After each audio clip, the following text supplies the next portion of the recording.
حنبل تھے نا، امام احمد بن حنبل امام تھے وہ، ٹھیک ہے نا، ان کی مطلب مسند احمد، پوری جو کتابیں ہیں نا مسند احمد جس میں احادیث ہیں کوئی ہزاروں حدیثیں ہیں اس کے اندر، وہ اپنے وقت کے نا 3 بادشاہوں سے نپٹے تھے. نپٹے کیا تھے؟ ظلم سہے تھے انہوں نے 3 بادشاہوں کے، جک کے بعد دیگر انہیں قید کر دیا جاتا تھا، انہیں کوڑے لگائے جاتے تھے. کیوں؟ کیونکہ ان کے اس زمانے میں وہ یہ چیز چل رہی تھی کہ جو ان کے علماء تھے نا بادشاہوں کے، وہ کہتے تھے کہ قرآن جو ہے نا، قرآن یہ ایک مخلوق ہے. وہ کہتے تھے قرآن مخلوق نہیں ہے، قرآن اللہ کا کلام ہے. مجھے کہیں دکھا دو اللہ نے قرآن میں کہا ہو کہ یہ میری مخلوق ہے. یہ اللہ کا کلام ہے، باقی تمام اللہ کی مخلوق ہے. کیونکہ یہ وہ چیز نہیں ہے جس میں ہم کوئی رد و بدل کر سکیں. ہم انسان جو ہے نا، اللہ نے جتنی بھی چیزیں بنائی ہیں اس میں تھوڑا کریٹ کر دیتے ہیں، کوئی چیز کوئی کمی بیشی کرتے ہیں، لیکن قرآن جو ہے نا یہ اللہ کا کلام ہے، اس میں کوئی کمی بیشی نہیں ہے. یہ اللہ کی مخلوق نہیں ہے، یہ اللہ کا کلام ہے.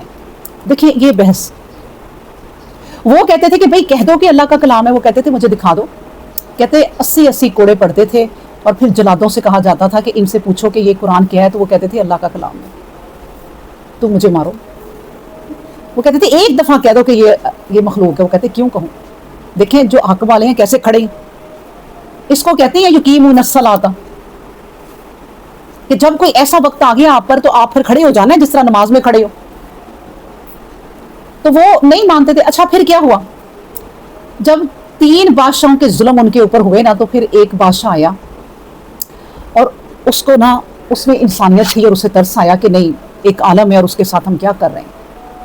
اس نے ان کو کوئی تقریباً 1 لاکھ درم بھیجے، یا جو بھی اس زمانے کی کرنسی تھی وہ بھیجی، اور اپنے خادموں سے کہا کہ ہاتھ جوڑ کے دینا اور کہنا کہ معاف کر دیں جو بادشاہوں کی طرف سے آپ پر ظلم ہوئے، تو آپ میری طرف سے یہ نذرانہ رکھ لیں، اور کہنا اگر وہ نہ لیں تو ہاتھ جوڑ کے کہنا کہ لے لیں، انکار نہ کریں، آپ نے نہیں رکھنے تو غریبوں میں تقسیم کر دیں، لیکن میرے سے یہ ہدیہ لے لیں، تحفہ لے لیں. اچھا جب میں آپ کو بتا رہی تھی ابھی کہ کسی کو جب سیٹ مل جاتی ہے تو بس پھر کیا ہوتا ہے، ہو. اب جب نا وہ گئے نا، تو اب دیکھیں جب انہیں لاکھوں ملا نا یہ، تو اللہ کی طرف دیکھنے لگ گئے، آسمان کی طرف، کہ اللہ وہ جو ابھی میں نے ظلم سہے تھے نا یہ تیرے بادشاہوں سے، دنیا کے بادشاہوں سے، وہ کم تھے، وہ کم آزمائش تھی وہ کوڑے. یہ پیسہ جو مجھے اب ملنے لگا ہے یہ زیادہ آزمائش. کسی کو سیٹ مل جائے نا یہ آزمائش زیادہ ہے. اب بیٹھ گئے ہو تو تمہیں ہر کام سوچ کے کرنا پڑے گا. تو وہ رو پڑے. انہوں نے کہا اب مجھے پیسے دے کر آزمایا جائے گا. انہوں نے کہا بھائی یہ میں نے نہیں لینے. انہوں نے کہا دیکھیں، انہوں نے کہا تھا ہاتھ جوڑ کے کہنا، کہ ایک بادشاہ کہے کہ ہاتھ جوڑ کے کہنا، اور وہ کہیں کہ بھائی میری بات سنو، یہ جو پیسہ تم مجھے دے رہے ہو، بادشاہ کے دربار میں زیادہ محتاج ہوتے ہیں، انہیں کو اپنے ہاتھ سے بانٹو، میرے ہاتھ سے کیوں بانٹ رہے ہو پیسے؟ تو دیکھیں انہوں نے پیسے نہیں لیے.